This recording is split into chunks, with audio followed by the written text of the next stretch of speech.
Hey guys, happy Friday to you. I know you just finished a midterm and turned that in, so this Friday's video is going to be rather short and hopefully um, more on the interesting side. And if you learned something along the way, that is great. So we're in an election season. There's politics all around us. There was a presidential debate in Nashville last night. So it's like in the air around us. So we're going to use that energy to talk just a little bit about how partisan politics come into play when it comes to cost-benefit analysis. So those of you who follow politics at all hopefully find it interesting. If you don't, it's short. Just stick with me for a minute or two.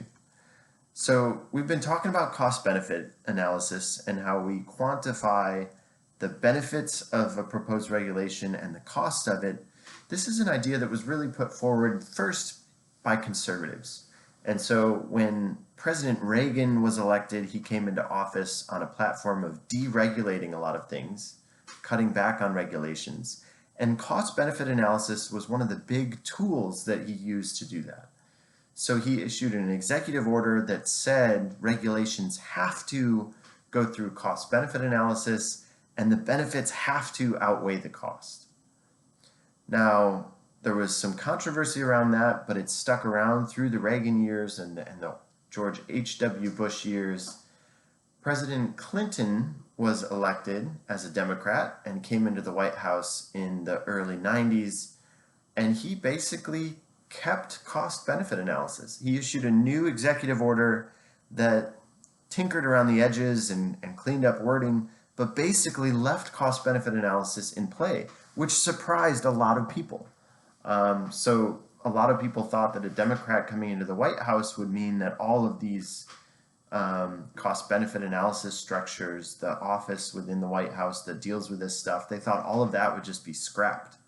But instead, President Clinton said, not that the benefits have to outweigh the cost, the benefits have to justify the cost. So a change in wording that was basically trying to capture the idea that, well, sometimes there are benefits that we can't quantify effectively, and we still want to be able to make decisions based on those. So it's not a strict, must be a net positive when it comes to net benefits.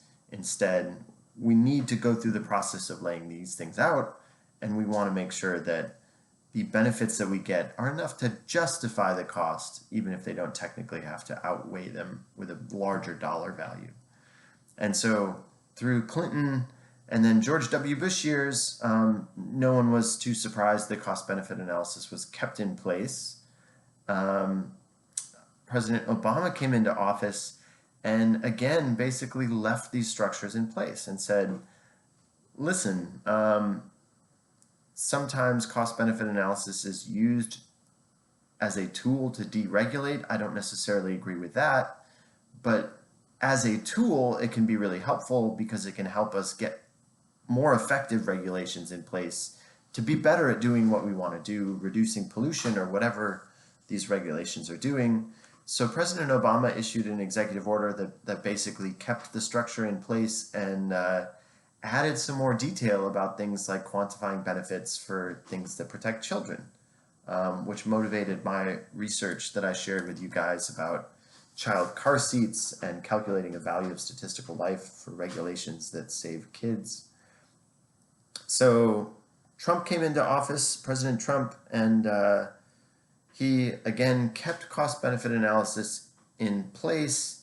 His executive order basically has his agencies focus much more on costs than on benefits.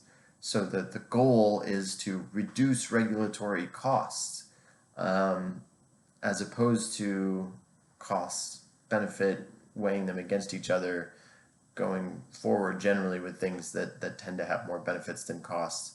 But so however this presidential election turns out, we are going to have cost-benefit analysis. You will not have wasted time learning about this because basically we've arrived at a place where there's a political consensus that cost-benefit analysis can be a useful tool when it comes to regulatory review.